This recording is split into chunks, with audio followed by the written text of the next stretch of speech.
lives are, and what conflicts might be. Eventually, she learned to break all the grave fakes lies by isolation. He acted fully and did not make a scene. However, next day, Craig stayed in isolation to site rather than mission. He joined him. Craig was shocked by her disposal and didn't know how to react to it. Nevertheless, Craig the initiative began going site, sending her flowers and small gifts. He seemed to see this as an opportunity to brighten his life and passion and use that chance to marriage to Corinne. At first, the women was cool, but soon realized that Craig would gain balance. Their killer love triangle did not long, and Craig was realized he did not welcome in the relationship. Feeling insulted, Craig demanded Karen and fair immediately, but she continued to date, she needed love. After nearly 2 decades of marriage, it seemed that Corinne was becoming a husband for a new relationship. Almost from another state, in his meetings, after months of scandals, confrontations, and agony deliberation, Craig decided that the solution to see his family would be to move out of state. He began looking for a new job, sending applications, and soon landed a position at a large company in Columbia, Missouri, a city named Kansas. Craig believed that his wife moved from the state would enter a fair site, and their family life would return to normal. If you're intrigued so far, give this video a thumbs up. It really helps more people find this story. The move in summer of 2008 proved difficult for the family, as the children had to change schools, making friends, and adjust to life in the new city. Although the family was already well off, he salary and decisions needed double the earning merit. However, with more responsibilities and more hours on the job, Craig naively thought he could suddenly have his life for good, but he was wrong. Her man Sunny continued to communicate regularly, exchanging calls and texts and meetings in secret. They would drive to meet quickly, and spend a couple hours roadside without phone during the By then, Corinne would never do it. She no longer loved her husband, and divorce was only a matter of time. These secrets continued in December 2008. On that New Year's Eve, Taylor family turned their hometown to their family and friends. Sunny was also said this story. Corinne and Sunny gave first, simply exchanged greetings. However, as the party progressed and underneath alcohol, they seemed to get lots of rumors. The lovers inseparable, holding hands, exchanging morning glasses, and as guests even caught kissing. Craig was just angry. He was furious. Corinne had insulted and humiliated him in front of former mates, friends, and coworkers, making her fear. Craig made a scene in the fully attacking his life inside. They reached Craig, forcibly dragged Corinne away from the party. On the way home, he lost control of himself. He grabbed her by the shoulders and shook her with such force that her breast ripped. He then slapped her, causing her to stumble and fall, hitting her head hard. Divorce a painful terrorist. After returning home, the conflict did not subside. A few days later, Corinne told Craig she was leaving him. She initiated divorce proceedings and ended custody of the children. At first, Craig tried to apologize, begging to keep family for the sake of the children, and offering to give their marriage another chance. However, Corinne was adamant and obtained a divorce. Craig then began calling her mutual friend relatives, asking them to talk to Corinne and convince her not to break the family and stay with him. Despite his best efforts, he firmly told them that she was leaving for Sunny and was never truly happy in their marriage. In the early spring of 2009, while they were still living in the same roof, another argument broke out, and Craig resorted to physical violence the first time since the New Year's Eve party. Corinne reported him to police and he was arrested. However, at the station, he claimed that his wife was hysterical, and he ordered the practice to calm down and caused bruises and runs. After this incident, Corinne, without waiting for an official divorce, took children and moved out. For Craig, it was a serious blow, but even more, he was angry. He heard that his daughter sided with his mother, saying that for the first time in a long time, they saw her happy. He saw this as betrayal and refused to communicate with Malik and Lauren, only calling Sean and taking him to family events, but they were neighbors. Meanwhile, despite the ongoing divorce proceedings, Craig still hoped that his wife changed her mind and come back to him. He was jealous, tried to control her, and followed her everywhere. He watched her house, followed her around town in a rental car, crime undetected, and he tried to set up a in her house, and no one was there. Naturally, all of this time and effort, so Craig had to sacrifice work. First, he took vacation, and he claimed to sick, and in the end, he just started seeing work in isolation. This behavior led to discrimination. After losing his job and forcing him, Craig was moving to his friend's house because he couldn't for his own. Now, with plenty of free time, he was able to talk his ex-wife all day long, leading her to Craig's sudden divorce, aside from approaching her. Horrible Thanksgiving. In November 2009, just before Thanksgiving, Corinne Crucial visited her 89-year-old grandmother, North White, in the small town of Burlingame, Kansas, to spend vacations. On the evening of November 29th, the Burlingame Police Department received an alarm call about a suspicious van and some gunshots. Authorities later reported seeing a small truck pull up behind the woman's home. A man got out and entered the house. The man allegedly heard screams and gunshots. They were not sure. The man then left the house, got out of the truck, and drove away quickly. Neighbors now tried to apprehend him, fearing he was armed. When police pulled up at the house, they were met by a terrified 10-year-old boy calling for help. It was Sean Taylor, who couldn't explain what happened. When it was clear that terrified scene awaited police inside. Near the front door, they found the 89-year-old owner lying in a pool of blood, and surprisingly, alive despite 2 gunshot wounds. In addition, police found lights by the 44-year-old Corinne. He had been shot in the chest and killed by a close-range gun dead. Her husband had left her with no chance of survival. Body of her oldest daughter, 18-year-old Emily, lay between a wall and a couch. She had tried to hide from her enraged father, but he caught up with her and took life with 2 point-blank shots. If you're intrigued so far, give this video a thumbs up. It really helped more people find this story. Her younger sister Lauren lay in a pool of blood in the second-floor bedroom. She was still alive, begging faintly to save her life, and repeatedly saying that her father had done it. The elder woman and daughter immediately rushed to the investigating the nearby household. Despite the doctor's best efforts, their lives could not be saved. Lauren died on the morning of December 1st, from massive blood loss and damage to her internal organs, and her great-grandmother died a few hours later that day. The only surviving witness, Sean, was escaped shot. Psychologists wrote him, but he did a thorough investigation, the only witness to the tragic events is great-grandmother's house. He said that evening, his mother was in the kitchen preparing dinner, and he approached her to ask her to stay behind. Suddenly, the back door of the house swung open, and father entered the house with a shotgun in his hands. Without saying a word, the man pointed the barrel at his ex-wife and shot her, then moved closer and fired again. For the first few seconds, Sean froze in horror. Then his father turned to him, but didn't aim, silently and intently stared at him. Sean realized he had to run, so he jumped out the open door. The boy ran for the main entrance. He told his mother and sisters and called help. However, as he reached the threshold, he heard several more gunshots. Fearing to enter the house, he hit a small balloon. He heard several more shots, and we can terror for his life to come after him. When his sister came, Craig was immediately on the list. One team's armed, extremely dangerous. Meanwhile, let's see several corpses of a feeding truck, shot from the direction of the gunman juggling. At one point, the man abandoned his vehicle in the area and began walking down the road. Law enforcement quickly caught up with him and apprehended him the next morning. He left the rifle and ammunition in the backseat. Through switching medication, depression, and anxiety disorder, lying next to the driver's seat. Mr. Taylor did not resist arrest. He did not seem to care anymore. He looked confused, even threatened, and honestly admitted that he armed with the gun on the knife, but not then used them. He also admitted he had done something terrible. They believed that these armed at first, when he was staying at the police station, Craig fully admitted his guilt and pulled his heart out with investigating author. He told how his wife cheated on him with how he humiliated him in front of his friends at the New Year's Eve party, how he self-deceived the church, and called his child, and what was left in self-respect. The man lied, so he did not know he had decided to take such a step and complain to anyone, including his daughters, had been him. Trial and fair sentence. Craig's trial began in December 2010. The defendant, who was advised by his lawyer, Thomas Heaney, recanted his initial confession, claiming his action on the list and insanity was his only option to avoid the death penalty, murder of 4 people. He tried to convince the court that his client was in a pivotal psychological state after his wife left him for another. Children sided with her mother, lost his job, and was forced to move back to his parents' home. All these things contributed to break down, the lawyer said, and to make the crime insane, realizing what he was doing. Prior to 1995, it was a law that allowed criminals to get leniency for the insanity. However, in Kansas, when crimes committed and a trial took place, that law was repealed. Furthermore, the prosecution found no evidence of insanity or fixity in Craig's actions. On cold calculation, he purchased ammunition in advance, went to Dorothy White's house, when his entire family was there, and shot each victim twice, leaving no death survival. However, he literally spared son Sean, allowing him to stay. All this was done, the man was found guilty of all counts, instant death. Sean, who was 12 years old at the time, testified to fight hearing. He said that he did not wish his father dead, as he was the only person alive to live. This was appealed by Craig in his hearings. The verdict remained unchanged. As of today, Mr. Taylor is still in prison, and he continues to fight to have his case reviewed and yet sentence overturned. As for Sean, after the death of his mother and sisters, he was officially into custody by his new grandmother. He is an adult, has finished school, received education, and has decided to stay and work in his home state. Thanks for watching, guys. Subscribe to the channel, and also don't forget to click the bell. There are many interesting stories ahead. If you're intrigued so far, give this video a thumbs up. It really helps people find the story. In the world's sixth country, no one expected a brutal murder. In 2018, fame changed. The Fuller family case. In this one justified in nervous disorder. In 1995, Kansas passed a law stating that if you're convicted, crime could not blame his actions on mental disorder. They demanded distinguished from wrong. This law was passed. It was almost too criminal and brought to trial. Trial to avoid punishment. That claimed he was not in control of his actions, but not real life consequences because of mental disorder. The head of the happy and large family tried to use insanity, defense avoid responsibility for the atrocities he committed. However, he was found insane. Psychologists believe that his actions motivated by jealousy, rage, and desire for revenge against the ex-wife left him and daughters who supported him. Unfortunately, such crimes, motivated by jealousy and pathological desire for revenge, are common worldwide phenomenon. According to statistics, these most common hate crimes committed. Excessive suspicion, insecurity, the necessity to control a partner, and corruption in movies is not spared even his own children. The story of the Clore family. James Craig Clore was born in 1963 who ever deaths. His wife, Caroline Taylor, was born in 1960 and 1965. They met in the early 1980s, since the Texas University. Craig was graduated in engineering and Clinton was a freshman in humanities department. They quickly found common ground and soon began a romantic relationship. They were young, in love, and seemed like a couple. Craig was a student, known for his education and engineering. In the late 1980s, after graduation, Panama's men headed home to close friends and family. Their first child, Emily, was born in 1991, followed by one in 1993. They lived in a cozy house in Weatherford and were quite well off by local standards. In 1999, when Craig was graduated with their third child, Craig received a good job offer and a large chili making in Weatherford. His mission coincided with the birth of their son, Sean, in New York. With higher income, Craig bought 6 houses in his neighborhood and a reliable family car. Loren stayed home and Craig began primary breadwinner. Outwardly, family seemed perfect. The daughters, Emily and Lauren, were talented in sports and music, often participating in local competitions and local events. Emily excelled in school and went to prestigious Lawrence College, while Lauren, an excellent student, dreamed of attending the surgery and pursued a career in music. Sean was an outgoing, kind, and inquisitive boy. He was dating Max and aspired to become an archaeologist. If you're intrigued so far, give the video a thumbs up. It really helps more people find his story. He was very close to his parents and sisters. Craig provided for his family. Corinne made their own comfortable, raised children, and baked tasty treats. States. They were having a community surrounding improved neighborhood. They also raised 3 wonderful and talented children. However, behind the side of perfection, were many problems the family was keeping. In 2007, Corinne moved to a younger sister Linda, and she diverged under this breakdown. She claimed that Craig had been controlling and monitoring her for years, and that this control was ingrained. Craig managed full accounting of all expenditures, not to major purchases, and everyday household devices as well. Corinne provided him with remarkable receipts and transacting data, and reported her whereabouts every day while he was at work. The entire Craig family lived on a strict schedule set by Craig. When he returned from work, his wife and children had to go home to meet him, go to bed, go up, and eat at certain times, and he needed to be in a couple schedule. Over time, Craig's obsession with control intensified. He became increasingly demanding and selfish, and commanded were scheduled pounds an hour. Corinne felt unsafe. She had no free time, only duties and responsibilities. She tried to fulfill all of her husband's demands, hoping that he would seize control and get back to their life. But Craig seemed to enjoy his control and was unwilling to change. Linda was deeply disturbed by her sister's relations. She, like everyone else, had seen Craig as a perfect husband, father, and family man, and it turned out he was an tyrant. However, Corinne did not want to destroy her family. Besides, she and her children financially depended on Craig. Therefore, she decided to find a job that would provide her with a stable income. Corinne's hobby. Corinne saw her dad's aging creation was in physical shape. She always feared to pills a good nutrition, periodically felt diets, care of herself, and went jogging every day. Secretly from her husband, she enrolled in a local fitness club, where she started working out for several hours every day. It was her way of blowing off steam, displaying herself, and getting her thoughts in order. She entered the gym while Craig was at work and didn't notice her working out. Soon, managed the sports club, they always attracted fit and intelligent women. Corinne was often to try herself as fitness, in screw with her probationary period, and the hostility of mutual labor contract. The former housewife, who had a dream this general is not able to do, doing what he loves, taking a decent remuneration for it. Eventually, Craig found out that his life was going to the gym. Corinne back to the scale, and her husband returned her to go. But surprisingly, he reacted calmly. He even seemed pleased that his wife found something to do, and was now earning her own money. His only issues were that she had to be home when he arrived, cook meals, and not disrupt her planned daily life. Corinne found these conditions acceptable, because now she had to feel back and ability to provide for her own needs without having to justify her husband and manage expect. Excited romance and love triangle. Soon, there was a new fitness club in St. Louis. Corinne and Sonny quickly hit off being friends. For Corinne, who had stayed home for many years, he was unable to socialize with the outside family. Sonny became a close confidant. They only spent time together at work every day, sometimes going walks, drinking coffee, and having heart-to-heart talks. It didn't take all their friendship going anymore. Actually, they had feelings and relationships with everyone. But in time, Corinne decided that she had to confess everything to her husband. She spent preparing the conversation, trying to find the right words, not knowing where to start, and what the consequences might be. Eventually, she opened to Craig. Although Craig was quite puzzled by his wife's revelation, he reacted rather calmly and did not get seen. However, the next day, Craig stated that he knew his wife's relationship with Sonny, while the initiative that he had between them. Corinne was shocked by her husband's proposal and didn't know how to react to it. Nevertheless, Craig took the initiative, began courting Sonny, sending flowers, small gifts. He seemed to see this as an opportunity to find his intimate life and add passion and new sensations to his marriage to Corinne. At first, the women agreed to the proposal, but soon realized Craig into the game of feminist. But the love triangle didn't last long, and Craig began to realize he was not welcome in the relationship. Feeling insulted, Craig demanded that Karen give her immediately, but she continued to date Sonny, genuinely in love. After nearly 2 decades of marriage, it seemed that Corinne was waiting for a new relationship. A move to another state, with meetings, after months of sales, talk and analyzing the relation, Craig decided that the best solution to save his family would be to move to another state. He began looking for a new house, setting up residence, and soon landed a position as water director for a large company in Columbia, Missouri, a seat named Kansas. Craig believed that his wife's move to another state would interfere with Sonny, and their family life would return to normal. If you're intrigued so far, give the video a thumbs up. It really helps more people find this story. The move in the summer of 2008 proved difficult for the family, and the children had changed schools, making friends, and just a life in a new city. Although the family was already well off, Craig's salary and his new position was nearly double what he earned in effort. However, with more responsibilities and more hours on the job, Craig naively thought he had cut Sonny out of his wife's life for good, but he was wrong. Corinne and Sonny continued to meet regularly, exchanging calls, texts, and meetings. They were not being that way, and they allowed them to hotel before returning home. By then, Corinne and her marriage was due. She no longer loved her husband, and divorced within a matter of time. These secrets continued until December 2008, when at New Year's Eve, the family returned to their hometown, visiting their friends. Sonny hosted president's party, and Sonny gave bookkeepers, some exchanging greetings. However, as the party progressed and unable with alcohol, he seemed to forget muscle forms. The lovers were several, holding hands, exchanging long glances, and the guests and companies. Craig wanted to stay. He was furious. Corinne felt the continued from dozens of former mates, friends, and coworkers, making her public. Craig faced at the party, brutally had his life insane. And Craig forced the drag Corinne away from the party. On the way home, he lost control of himself. He grabbed her by the shoulders and showed her with such force that her pressure. He then slapped her, causing her to stumble and fall, hitting her head hard. Most painful lessons. After returning home, the conflict did not subside, and a few days later, Corinne told Craig that she was leaving him. She initiated divorce proceedings, and demanded custody of the children. At first, Craig tried to apologize, begging to keep the family for the sake of the children, and offering to give their marriage another chance. However, Corinne would add and obtained a divorce. Craig then began calling their mutual friends and relatives, asking them to talk to Corinne, and convinced them not to break the family and split them. Despite his efforts, Charlotte told him that he was leaving for Sonny, and was never truly happy in her marriage. In early spring of 2009, while they were living under the same roof, another argument broke out, and Craig resorted to his violence for the first time since the New Year's Eve party. Corinne reported him to the police, and he was arrested. However, at the station, he claimed that his wife was hysterical, and he only helped her keep calm down, which caused the bruises on her arms.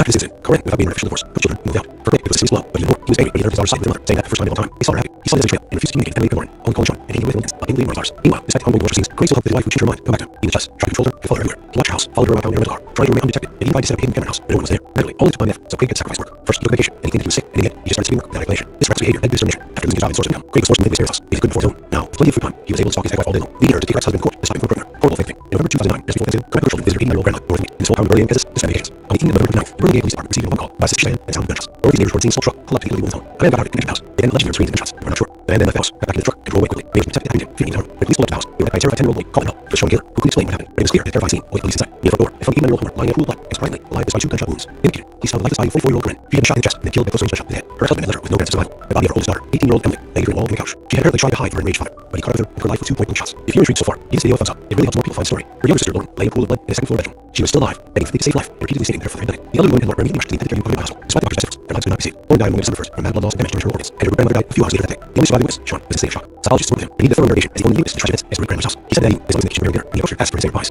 Suddenly, the back door of the house swung open, and the father entered the house with a shotgun in his hands. Without saying a word, the man pointed the barrel at his ex-wife and shot her, then moved closer and fired again. The first 2 seconds, Sean drove his armor, then he saw the gun, didn't aim, and silently his head teared him. Sean realized he had to run, so he jumped out the open door. The boy ran over the main entrance, hoping to alert his grandmother and sisters and call for help. However, as he reached the threshold, he heard several more gunshots. Fearing to enter the house, he hid in a small building. He heard several shots, and waited in terror in his solitude bedroom. Where is this together? Craig was immediately put on the list, warning he was armed, extremely dangerous. Meanwhile, police received several reports of steam, which helped them quickly determine the direction guns traveling. At one point, the man abandoned his vehicle in a wood area, began walking down the deserted road. Law enforcement quickly caught up with him and apprehended him the next morning. He had a rifle and ammunition in the backseat. He was communication for equipment and anxiety disorders lying next to the driver's seat. Mr. Caleb did not resist arrest. He did not think anymore. He was confused, even frightened, and publicly admitted that he was armed with a gun and a hunting knife, but did not intend to use them. He also admitted that he had done nothing terrible that he believed the police only knew about. At first, when he was taken to the police station, Craig fully admitted his guilt and ordered his trial investigating officer. He told how his wife had cheated on him with Sonny, how he had humiliated him for his friends, and New Year's Eve party, how he attempted to save his marriage, and lost his job, and was left self-respect. The man cried, said he did not know how he had decided to take such a step, and complained to everyone, including his daughters, had betrayed him. While fair evidence, Craig's trial began in December again. The defendant, who was advised by his lawyer, Thomasini, recanted his initial confession, laying his evidence on mental illness and insanity, was his only option to avoid the death penalty for the murder of 4 people. He tried to convince the court that his wife was in a mental psycho-emotional state after his wife left him for a lover. His children sided with their mother. He lost his job and was forced to move back into his friend's home. All these factors contributed to the lawyers and it began to commit crime on his name, not realizing what he was doing. Prior to 1995, he was the lead dog that allowed criminals to get leniency of the insanity. However, in Kansas, where criminals committed and a trial took place, that law was appealed. Furthermore, the prosecution found defendants an insanity or affected state great actions, only cold condition. He purchased guns and ammunition in advance, went to Dorothy White's house, knowing his entire family was there, and shot each victim twice, leaving no chance of survival. However, he took the chase on Sean, allowing him to escape. In all these stories, man was found guilty of all crimes and sentenced to death. Sean, who was 12 years old at the time, testified in final hearing. He said that he did not wish his father dead, as he was only close to life left. Despite numerous moves of making his attorneys, the verdict remained unchanged. As of today, this killer is still in prison, and continues to have his feud, and death sentence in return. As for Sean, after the death of his mother and sisters, he was officially taken into custody by his natural grandmother. He's now an adult, has finished school, received an education, and has decided to stay and work in his home state. Thanks for watching, guys. Subscribe to the channel, and don't forget to click the bell. There are many shocking stories ahead. If you're intrigued so far, give this video a thumbs up. It really helps more people find this story. In World 6 history, unexpected brutal murder, lately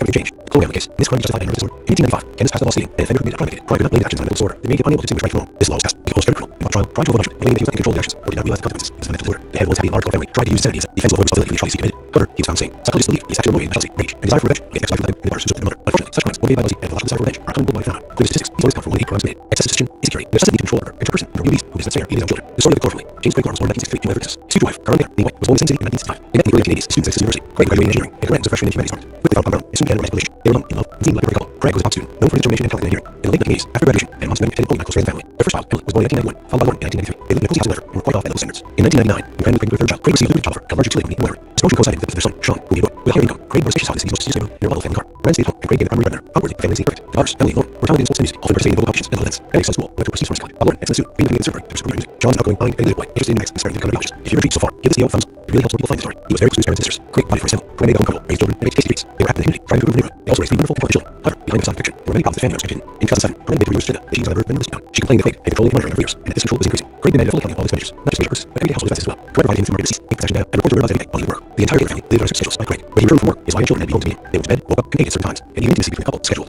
Over time, Craig's obsession with control intensified. He became extremely demanding and selfish, and Craig's actions were scheduled down to the hour. Craig felt slave. She had no free time, only duties and responsibilities. She tried to fulfill all of her husband's demands, hoping that he would lose his control. They could get back to their own life. But Craig seemed to enjoy his control and was willing to change. Then there was deeply disturbed by her allegiance. She, like everyone else, it seemed Craig as the perfect husband, father, and family man, and it turned out he was a big tyrant. However, Corinne did not want to destroy her family. Besides, she and children were financially dependent on Craig. Therefore, she decided to find a job that would provide her with stable income. Corinne's new hobby, Corinne, despite her dad's age and 3 children, was in great physical shape. She always adhered to principles of good nutrition. Periodic holiday diets, took care of herself, and went jogging every day. Secretly from her husband, she enrolled in a local fitness club, where she started working out for several hours every day. It was a way of blowing off steam, distracting herself, and getting thoughts in order. She attended the gym while Craig was at work, and didn't notice her working out. Soon, management of this club was attractive and diligent. Corinne was offered to try herself as a fitness, in part of a probationary period, and the possibility of an official name contract. For a housewife, could not dream of such opportunity. He is now she will be able to continue doing what she loves, and even see a decent remuneration for it. Eventually, Craig found out that his wife was going to the gym. Craig started to spill, and her husband was ready to go, but surprisingly, he reacted calmly. He even seemed pleased that his wife found something to do. He was now earning her own money. His only issues were that he had to be home and ride, cook meals, and not disrupt their life. Corinne found teaching acceptable, because now she had a free action and the ability to find what only needs to justify more than everybody spent. Unexpected romance and love tried. Soon, there was a new structure with the club in Sunrise. Corinne and Tony quickly hit it off and became friends. For Corinne, who had been staying at home for many years, and was able to socialize with people outside the family, suddenly became trusted contact. The women spent time together working every day, sat down for walks, drink coffee, and hard talks. It didn't involve their friendship growing anymore. Naturally, he feelings relationship from everyone. By the time, Corinne decided she had to invest everything in her husband. She spent most of her conversation trying to find the right words, not knowing how to start, and what the consequences may be. Eventually, she opened to Craig. Although Craig was puzzled by his solution, he began calmly and not made a scene. However, the next day, Craig gave the realized relationship study around the issue that he joined him. Corinne was shocked by her husband's proposal. He didn't know how to react to it. Nevertheless, Craig the and began courting study, sending flowers and small gifts. He seems to see this as an opportunity to witness into their life and action and new sensations of marriage to Corinne. At first, the women agreed to his proposal, but soon realized that Craig is a game of balance. Their true love triumphed within lust, and Craig seemed to realize he was not in a relationship. Feeling insulted, Craig met Karen and Karen immediately, but she continued to date Sunny, came in love. After nearly 2 decades of marriage, it seemed Corinne was ready to be a relationship. A move to another state, his companies, Corinne's scandals, obligations, and aggravated relationship. Craig decided that the best solution to save the family would be to move to another state. He began looking for a new job, saving out rents, and soon landed a division as a board director of a large company in Columbia, Missouri, a city neighboring Kansas. Craig believed that if his wife moved to a state would enter a fair and sunny, their family life would return to normal. If you're intrigued so far, give this video a thumbs up. It really helped more people find this story. The move this summer of 2008 proved helpful to the family, as the children had to change schools, make new friends, and adjust to life in a new city. Although the family was already off, Craig's salary and his position was nearly double the current life. However, with more responsibilities and more hours on the job, Craig not even thought he'd let study and life would leave home. Corinne and Sunny continued to communicate regularly, exchanging calls and texts and meetings secret. They were not to be happening, and spent a couple hours every time before returning home. By then, Corinne marriage was moved. He no longer loved her husband, and divorce was only a matter of time. These secrets continued until December 2008. On that New Year's Eve, the Taylor family returned to their home, visiting friends.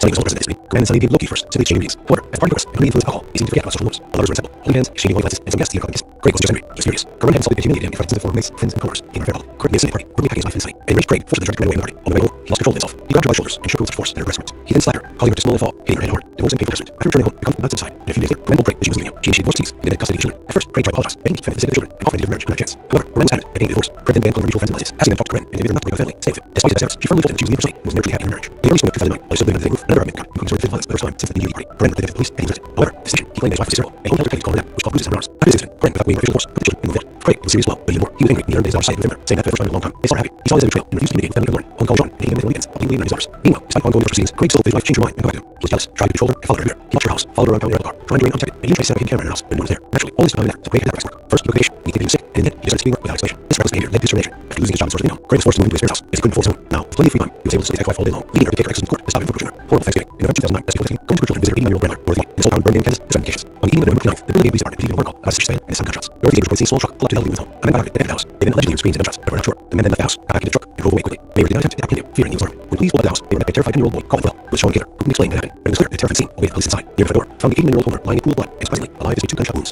Indicated, police found the lifeless body of 44-year-old Corinne. She had been shot in the chest and then killed by a close range gunshot to the head. Her husband left from the chest survival. The body